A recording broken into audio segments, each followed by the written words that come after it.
E aí, pessoal, vamos agora fechar a Europa com a Espanha e depois a gente entra em China nessa última parte da aula.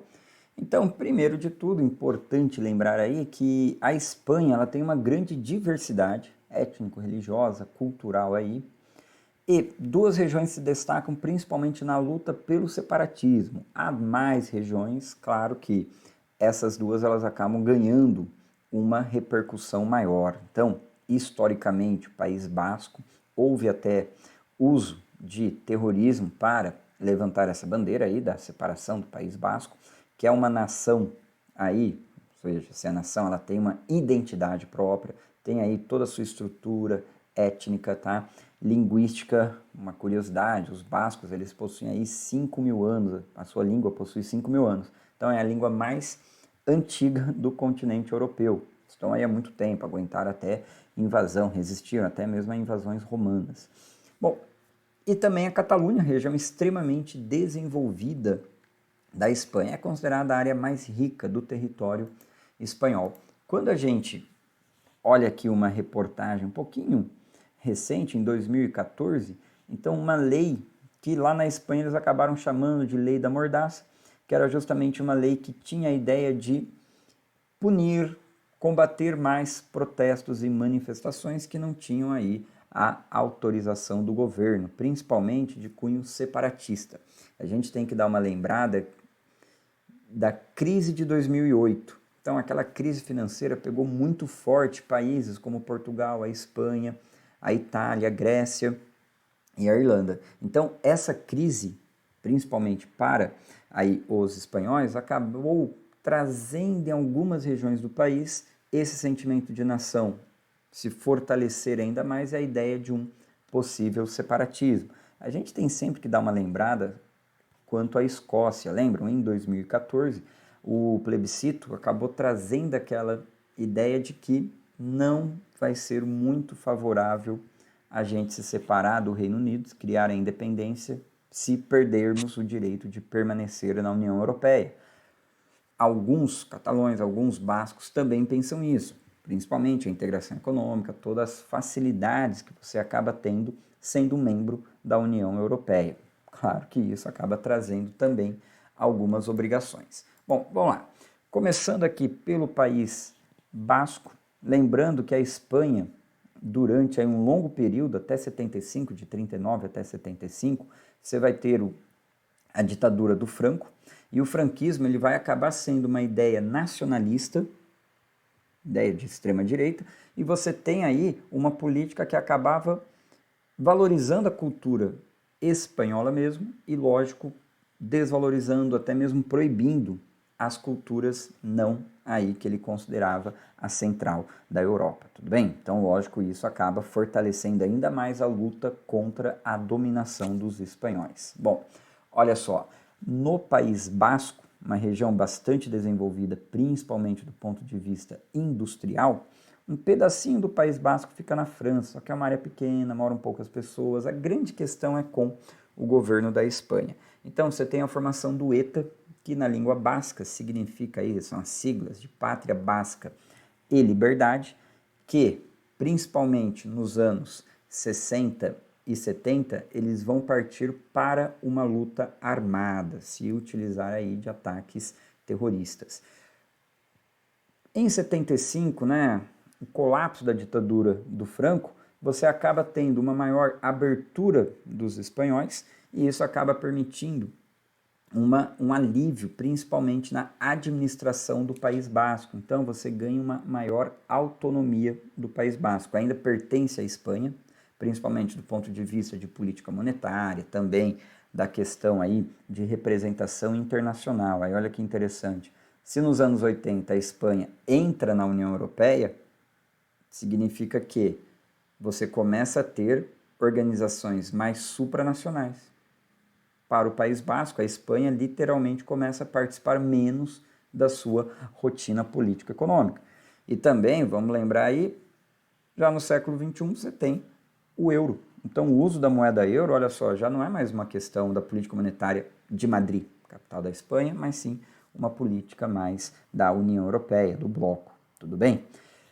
Em 2011 você tem o cessar-fogo, pontos interessantes, também lá para o IRA, que a gente falou há pouco. Em 2001 a guerra ao terror deu aí mais força para o Reino Unido, para a Espanha combater o IRA e o ETA paralelamente. Mas essa questão da União Europeia ajuda muito pelo afrouxamento da regulação de fronteiras, aproximação econômica, políticas supranacionais, política externa, principalmente no viés econômico da União Europeia, é muito forte. Então a gente tem essa mudança que vai aí trazer uma apaziguada na questão do ETA. Tudo bem? Bom, olha só, pensando na Catalunha, vale lembrar aí que a Catalunha, gente, também vai ter a sua língua catalã e ela se desenvolveu muito, principalmente pegando uma carona na segunda revolução industrial, tá? Então, olha só, a gente tem aí a Catalunha, que fica sob o domínio espanhol já no século XVIII, comecinho do século XVIII, como a Guerra de Sucessão, que acabou unificando basicamente o que hoje a gente conhece como território espanhol. Só que a Catalunha começou a se distanciar daquela potência mercantilista que era a Espanha, graças à carona que ela pegou no desenvolvimento da segunda revolução industrial. Barcelona se transformou em uma cidade muito importante economicamente. Isso acabou trazendo uma valorização da cultura catalã, principalmente por movimentos culturais, intelectuais, no século XIX, depois no século XX. Claro, eles também sofreram com a ditadura do Franco. Isso vai aumentar as tensões na região, mas um ponto interessante, agora no século XXI, né? Então, desde os anos 70, a queda do Franco facilita muito a vida dos catalães, eles conseguem uma certa autonomia, não tão grande quanto os bascos, mas você começa a ter uma outra questão interessante, que é a crise de 2008, e a Catalunha é uma área mais rica. Então muitos começavam a considerar, bom, vale muito mais a pena a gente se transformar em uma área independente do que continuar membro da Espanha.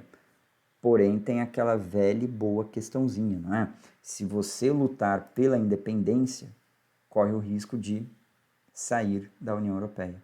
E olha que interessante, hoje, Catalunha, principalmente Barcelona, depende muito do turismo. E fazer parte do espaço Schengen, ter o euro circulando como moeda oficial, facilita demais a atividade turística, beleza?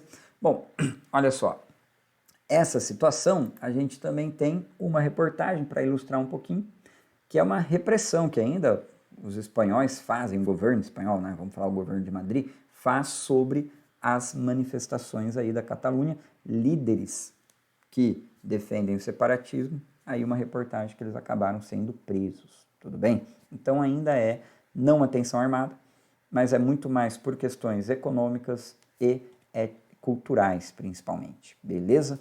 Bom, olha só, vamos mudar um pouquinho de continente e falar da China. China sempre é um país que está em destaque mundial, superpotência econômica, e aí o que é interessante? A China, a gente pode dividir ela, né, de forma bem simplista, em 3 grandes grupos étnicos aí. Claro que existem muito mais, mas olha só, a etnia Han, que basicamente é o pessoal que mais se identifica com a ideia de nação chinesa, né? Então eu me identifico com o território, me identifico com a cultura, com a questão política. E isso acaba trazendo aí, quando a gente compara o mapa de densidade demográfica, onde tem etnia Han, é onde mais tem pessoas. Então, a imensa maioria da população chinesa, 90% quase, é da etnia Han. É um país com um padrão homogêneo do ponto de vista étnico. Claro que 10% de chineses é uma população muito grande que deve ser considerada. Você tem os mongóis e principalmente mais aqui ao interior do país, olha só, essa porção mais ao norte, o que vai acontecer? É onde você tem povos da região do Xinjiang, que são aí povos que têm a religião islâmica, tudo bem? Também são grupos separatistas, é uma área que tem petróleo. Bom, outro ponto, aqui o maior destaque, os tibetanos. Então, olha só, aqui no Planalto do Tibete, você tem um grupo que é conhecido como os tibetanos, se considera uma nação, tá? Cuja líder político e religioso seria o Dalai Lama, o líder do budismo, tá? Só que os chineses, eles sempre tiveram um olhar geoestratégico com essa região, olha só. O Planalto do Tibete, ele está junto da Cordilheira do Himalaia, que é uma gigantesca reserva de gelo. E essas reservas de gelo, que chamamos de capas de gelo, devido à grande altitude do Himalaia, eu não consigo trazer as chuvas de monções para o interior da China, interior da Ásia. Isso acaba sendo essas capas de gelo, quando elas derretem, principalmente no verão, aí o grande fornecimento de água para os rios e principalmente para o interior da China. Olha só, você tem o Rio Amarelo, você tem o Rio Azul, os grandes rios chineses fundamentais para abastecimento agrícola, abastecimento urbano e industrial do país. Aí é o que a gente tem sempre que pensar, não é? Bom, se eu tenho essa região estratégica, infelizmente os chineses usaram da força militar para ocupar o Tibete, tudo bem? Uma outra questão que eles vêm fazendo, que é bastante grave do ponto de vista de direitos humanos, é trazer a etnia Han, fluxos migratórios planejados pelo governo, para diluir aí a quantidade de tibetanos, literalmente diluir a cultura tibetana, esse sentimento de nação que existe no interior da China. É uma área bastante estratégica, né? Além de fazer com a fronteira com a Índia, que é outra potência emergente da região. São os dois países mais poderosos da região. Tudo bem? Aquele lance da geopolítica, do seu inimigo você quer o quê? Proximidade, né? Você tem que ficar perto, ver o que ele está fazendo. Apesar dos BRICS, você tem tensões nessa área, principalmente pela disputa de água. Olha a importância aí. Bom, o Dalai Lama, olha só, ele é refugiado na Índia, né? E ele, em 1989, ganhou o Prêmio Nobel da Paz, principalmente pela sua bandeira aí de uma libertação pacífica do Tibete. Tudo bem? Bom, mais dois pontos aqui da China fundamentais para nós, principalmente para a repercussão dos últimos anos. Você tem Taiwan, então uma ilha aqui, que quando a China tem a sua Revolução Socialista de 1949, a Revolução Chinesa, grupos do Kuomintang, que era o partido que defendia o capitalismo na Guerra Civil, eles acabam se refugiando na ilha de Taiwan e a Marinha norte-americana acaba protegendo essa ilha, evitando uma possível invasão da China continental, né, do Partido Comunista Chinês que tinha vencido a Guerra Civil, beleza?